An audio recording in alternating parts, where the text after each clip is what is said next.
Nagtayo ng sariling investigation agency si Attorney Christina Galle na mag-resign siya bilang regular NBI agent. Most of her clients are lawyers. Isa sa mga paborito niya ay si Attorney Cian de la Vega. Bukod sa galante itong magbayad, naging classmate niya ito way back in law school.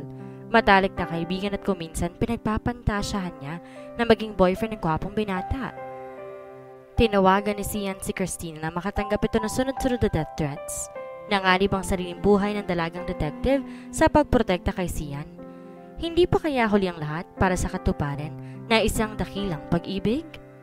Ating tutunghayan ang kwento nilang dalawa sa ating istorya.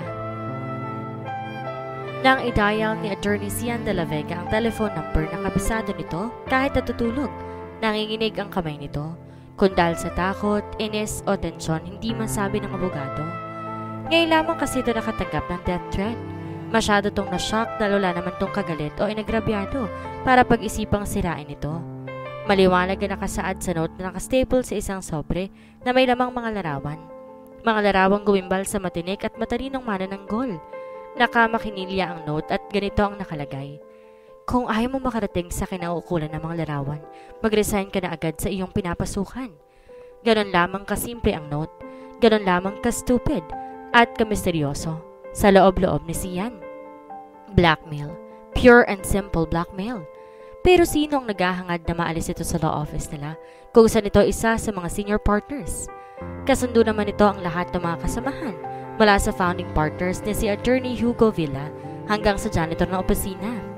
Nagmamadaling sumakay sa kotse nito si Cian nang mapansin ang sobrang nasa ibabaw ng driver's seat. Nangulot ang noon na abogado at hindi maganda ang naging pakiramdam nito nang damputin ng sobre at makita ang laman nito matapos itong basahin ang note na nakastaple doon. Naging palaisipan din dito kung paano nailagay sa loob ng kanyang kotse ang sobre. Sarado naman ang mga bintana ng kotse at nakalak ang mga pintuan nito. Pero the fact is, may nakagawa ng paraan para mailagay doon ang blackmail note together with the enclosed intimidating pictures. Halos malaglag ang mga panga ng abogado na makita nito ang laman ng mga larawan.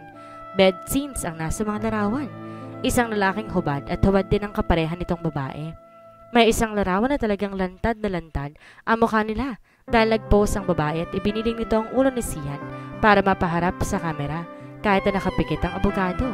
Halatang tulog ito nang kunan ang mga larawang iyon o sinadyang pinatulog sa loob-loob ni Cian. Dahil ang bidang lalaki sa larawan ay siya, si Attorney Cian de la Vega at ang babae ay yung bowl dancer na nahuli ng mga raiding team ng anti-vice squad na nagsasayaw ng hubad sa isang club. Si Cian ang kinuhang abogado na may-ari ng club sa reklamong abuse of authority sa panig ng mga polis. Dalula yatang warrant of arrest or permit ang mga ito nang isinagawa ang raid. Kung paano nagawa ng blackmailer na pagsamahin sila sa ganong kapangit na sitwasyon ang hindi maubos maisip na Cian. Kahit kailan hindi nito nakakasama na nagsusolo ang nasabing bowl dancer. Nakausap nito ito na magtanong ito tungkol sa raid pero doon nasa kulungan ng babae sa presinto kaya imposible talaga. Alam ni Cian na sineset up siya para may magamit ang blackmailer laban dito. Damn! Hindi ito maaaring mangyari, naisip ni Cian. Sumagot ang operator ng answering machine na palagi nakakausap ni Cian tuwing tatawagan nito si Christina Galle, ang may-ari ng isang pribadong investigation agency na palagi nagsasagawa ng lihim na pagsisiyasan sa mga witnesses o iba pang mga taong kasangkot sa mga kasong hinahawakan ni Cian. Si Attorney Cian de la Vega to. Sabi niya sa operator, "Please tell Christina to see me at the usual place at 3 o'clock this afternoon. This is an emergency." Sa halip kumain to sa labas tulad ng balak nito, hindi na itinuloy ng abogado ito. Muli itong lumabas ng kotse at bumalik sa kanyang opisina. Pasado 12:00 na ng tanghali pero dinatnan pa ni Cian ang kanyang sekretarya na nagbe-makeup behind her desk. Halatang nabigla ang dalaga nang makitang bumalik ang boss nito. "May nakalimutan ho ba kayo, sir?" tanong nito. Nahalata ng sekretarya na madalim ang anyo ng mukha ng abogado. "Wala, Betty. Ayaw ko na lamang lumabas dahil tila napaka-traffic." Pagsisinungaling ng lalaki. "O bakit di ka pa kumain?" "Susunduin po kasi ako ni Ben. Kakain kami sa labas." "Ganun ba? Okay. Pero pakitawagan mo nga ang canteen before you go. Sabihin mong dalan ako dito ng lunch, ha?" "Ano ang gusto ninyong ulam, sir?" Kung anong gulay nila, isang order. Isang order din na adobong atay at balon-balunan, fruit salad at 2 order ng kanin, sabaw at coke. Sige sir, dinampot ni Betty ang receiver ng telepono. Huwag kayong magmamadali ng boyfriend mo sa lunch. Take your time, pwede kang malate. I won't be needing for you for the next 2 or 3 hours. Naku, thanks sir. Pumasok na si Sian sa kanyang opisina para kalmahin ang sarili at na makapag-isip to ng maayos. Kailangan malaman nito ang punot dulo ng problemang ito. Sa mga sandaling itong kailangan ni Sian ang isang makakausap. Dito nito na-realize na mahirap din pala ang walang girlfriend, na mahirap din palang walang matakbuhan para isanggunin ang problema nito. 30 years old na si Sian. Siya ang pinakabata sa mga senior partners sa kanilang law office. Pero madalas na siya ang pinakahuling manananggol na lumalabas tuwing hapon. Madalas itong magpagabi. Bakit hindi? Walang asawang naghihintay dito sa kondo na tinitirahan. Palagi nitong sinasabi sa sariling kontento na ito sa buhay dahil maayos ang career nito. Ngunit ilang gabi na rin ngayon na nakakaramdam na matinding kalungkutan at pangungulila si Sian sa pag-iisa nito. Napapansin na nito ang kahabaan ng mga gabi at ang mabilis sa paglipas sa mga araw. Ang pinaka-close dito ngayon ay si Christina Galle, yung lady detective na naging kaklase niya dati sa law school. Abogada din si Christina at naging regular agent siya ng National Bureau of Investigation. Naging mahusay ito sa kanyang trabaho at maraming mga kasong nalutas ang dalaga. Pero bihirang humantong sa pagkamit ng katarungan ang mga biktima ng mga kasong hawak niya dahil naaareglo ang mga ito hanggang sa madismiss. Dahil sa mga pangyayaring ganito, Christina became so disgusted and frustrated na nagbitaw to sa tungkulin. Hindi niya matanggap na kaya ng salaping baliktarin ang mga pangyayari na ang mga biktima pa kadalasan ang di nagkakamit ng katarungan. Dahil napakahusay sa detective work si Christina, ipinasya ng dalagang abogada na magtayo ng sarili nitong investigation agency. Halos walang kasong di niya nalulutas sa husay niyang manaliksik sa lahat ng anggulo ng isang kaso tungo sa ikalulutas nito. Nagring ang telepono ni Sian. Hello? Message from Christina. Anang tinig mula sa kabilang linya. Doon daw kayo magkita sa rooftop restaurant at hindi sa dating lugar. Ibinabana ng tumawag ang receiver. Bakit kaya? Lihim pang naitanong ni Sian sa sarili. Pinagnilin ni Sian ang dalaga sa isipan nito. Para sa kanya, misteryosa ang dating ng dalaga sa kanya. For the last 2 years that he had been doing business with her, 2 bagay lamang ang natitiyak ng abogado sa pagkatao ni Christina Galle. Napakahusay ng abogada sa detective work, pero weird ito at mysterious. Kaiba ang pamamaraan nito sa pagtupad ng trabaho nito. He thinks that her modus operandi is crazy, pero wala pang kasong hinawakan ng babae na hindi nito nalutas. At napakaganda ni Christina. Madalas sabihin ni Sian sa sarili, liligawan itong dalaga pero somehow, he could not get around to doing this. Dahil masyado itong devoted sa trabaho at ganoon din naman yata si Christina. Napangiti si Sian. Sa kabila ng problema nito, nang ma-realize itong magkikita sila mamayang hapon na magandang lady detective. Panay na ang tingin ni Sian sa relo nito habang nakaupo ito sa mesang ipinreserve sa restaurant. Isang class at eleganteng restaurant sa pinakamataas sa palapag ng isang gusali sa Makati. Nakainom na ito ng kape at 2 bote ng beer pero wala pa rin si Christina. Maya-maya, tumayo mula sa isang mesa ang isang matangkad at slim na babae na nakasuot ng uniforme na nagtatrabaho sa bangko. Nakasalamin to at nakapusod ang buhok. Halatang conservative at isnabera. Lumapit ito sa naghihintay na si Sian. Good evening, Attorney De La Vega. Kanina ka pa ba? Kunot noong hinagod ng tingin ni Sian ang babaeng bumati dito at ngayon umuupo na sa silang katapat ito sa mesa. Bakit tila may inutusan yatang ibang tao si Christina para kausapin ito? I beg your pardon? Tingnan mo to. Kanina pa tingin ng tingin sa relo niya pero ngayong narito na ako hindi ako kilala. Maktol ng babae and flashed him a very charming smile. Christina? Tina? Yes, Christina is my full name and Tina is my nickname. Ikaw na nga ba yan? Bakit ganyan ang suot mo? Nagtatrabaho ka na ba ngayon sa bangko? Para ka namang bago ng bago eh. Alam mo namang experts tayo when it comes to disguises. Balat kayo sa Tagalog. Bakit may problema ba sa ayos ko? Napailing sa Sian. Of course wala. Nabigla lamang ako. Pati sa ayos mo. Mukha kang matandang dalagang guro. Good. Successful pala and effective ang aking disguise dahil di mo ako nakilala. Yan ang gusto ko talagang mangyari. #success. Ikaw talaga? Paano mo ba naiisip ang lahat ng to? Kasi nga, it's my job. Ngayon, ikaw may problema, kaya mo ako tinawagan. I think ako dapat na magtatanong. Mag-order na tayo ng pagkain dahil gutom na ako, and you can tell me the problem habang kumakain tayo. Of course. Napatingin si Sian. Pagdating sa kainan, alam nitong mahilig kumain ng dalaga. Malakas kang kumain to kaya nagtatakang abogado kung paano nananatiling slim ang dalaga. #sana all. Talagang pagkain pa rin ang hiling mo, no?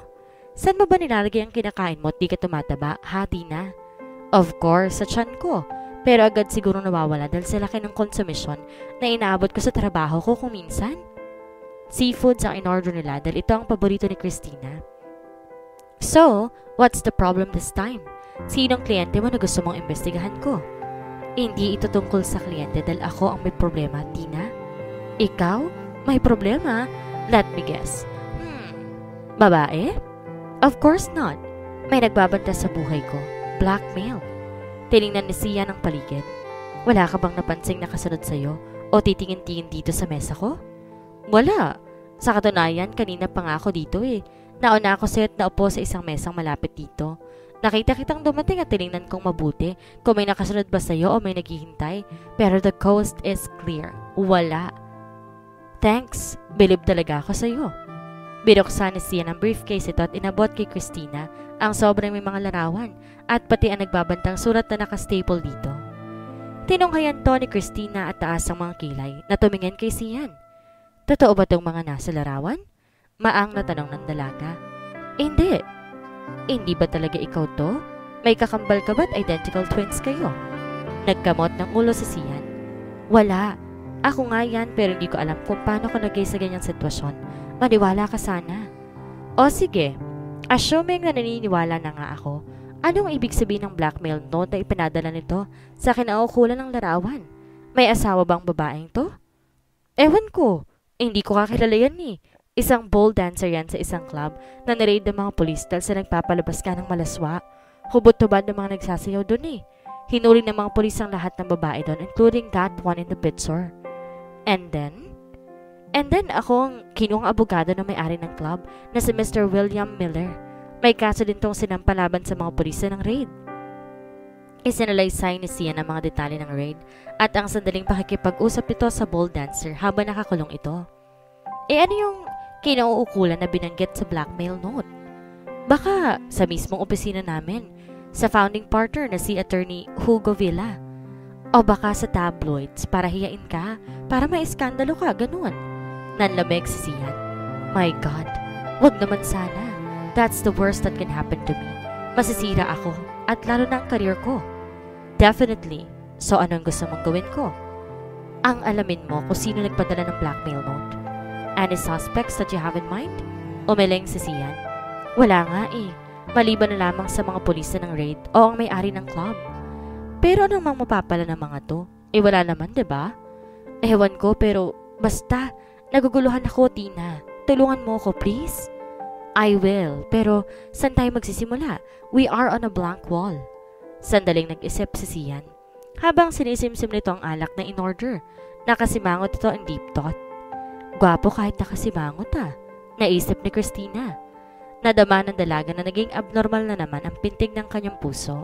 Palaging nangyayari ito tuwing magkikita sila ni Sian. May lihim siyang pagtatangi sa gwapong abogado. Alam ni Tina na hindi tamang nararamdaman niya dahil kliyente niyang abogado. Ngunit matalik din niya itong kaibigan at naging magkaklase sila nang kumukuha pa sila ng law course. At normal lamang naman na magkaroon ng crush ang bawat tao, hindi ba? Over the rim of her wine glass, pinagmasdan ng lady detective ang kaharap. Mula sa maitim at makapal na buhok ni Sian hanggang sa broad chest nito. Broad-shouldered and all, yet lean with just the right muscles. Makisig talaga si Sian de la Vega. Attractive and with lots of masculine appeal. Makalaglag panty. Makalaglag puso. On top of all his physical qualities, matalinong abogado and very successful in his profession. Isang tingin lamang mula sa abogado ay tumatalbog-talbog na nang mabilis ang puso ni Christina. Ano bang nangyayari sa akin? Sa loob-loob niya. Hindi siya para sa akin at hindi ito tamang lugar para kiligin ako, no?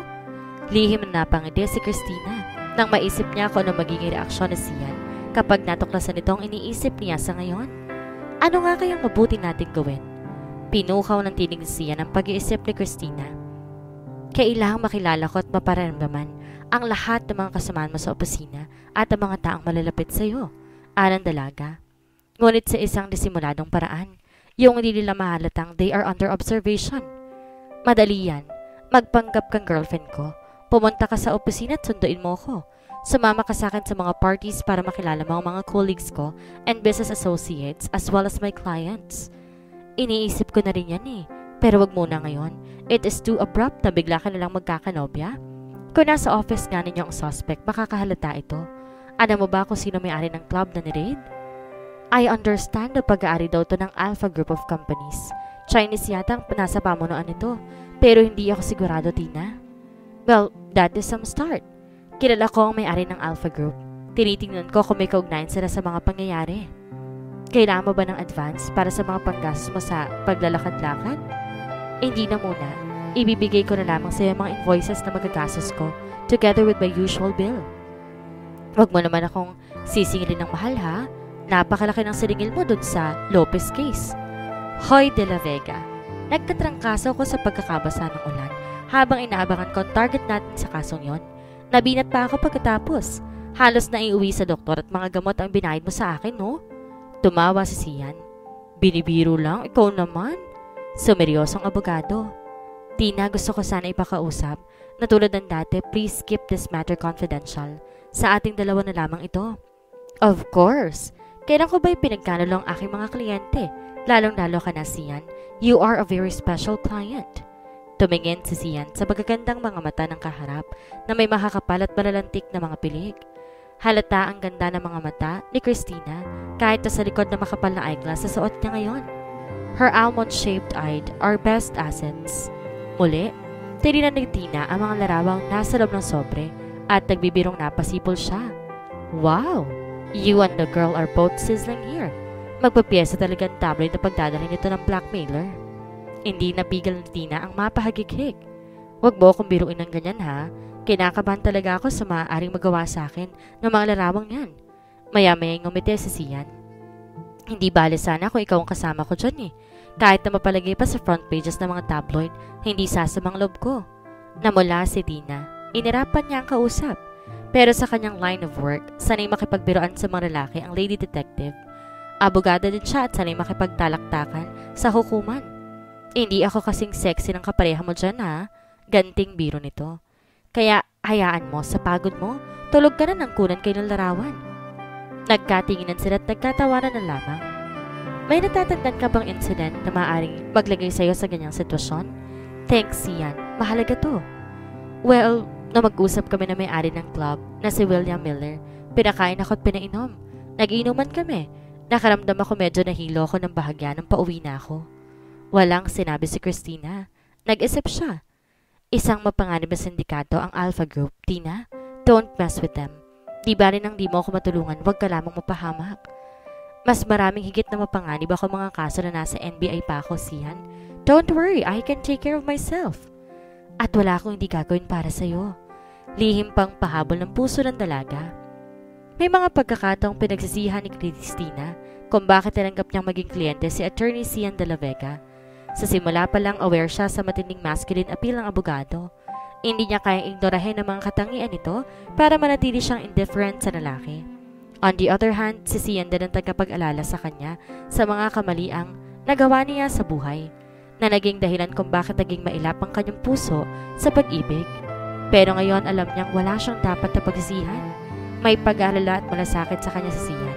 Sapat na ito para ipagsapalaran niya ang kanyang buhay at ang kanyang puso sa anumang pagdurusang aanihin ng kanyang lihim na pagtatangi sa kliyenteng abogado. I am nobody para pag-aksayahang isalvage ng sinumang sindikato.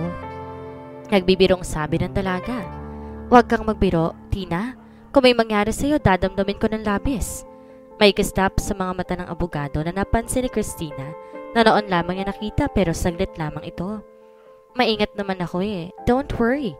Kapag nalutas ang kasong to, kukuha ko ng 2 tickets patungong El Nido, Palawan and we will spend 1 week there for a holiday. You and I. Why? bilang bonus mo for a job well done. Yan ang gusto ko sa'yo, Sian. Marunong ka mag-appreciate sa isang maayos sa trabaho. Tatawagan kita. Inilagay niya ang sobrang naglalaman ng mga larawan at blackmail note sa kanyang bag. Iramin ko muna to Babayaran ko lamang ang bill at lalabas na rin tayo. No, mauuna na ako sa'yo, Sian. Mas makabubuting walang makakita muna sa ating dalawa na magkasama. Later, pero wag muna sa ngayon. Okay lang ba sa'yo na mag-isang aalis ka dito? Mag-isa ako nagpunta dito, hindi ba? Tinanaw ni Sian ang papalayong dalaga. Ngayon, lumuwag ang pakiramdam nito. Pagkatapos sila mag-usap ni Christina, she always made him feel better because she seemed to make all things right. Sino ka ba talaga behind that professional efficiency, Tina? Pabalong na naitanong ni Sian sa sarili. Sana'y dumating ang araw na makilala nitong dalaga sa paraang iniisip ng abogado.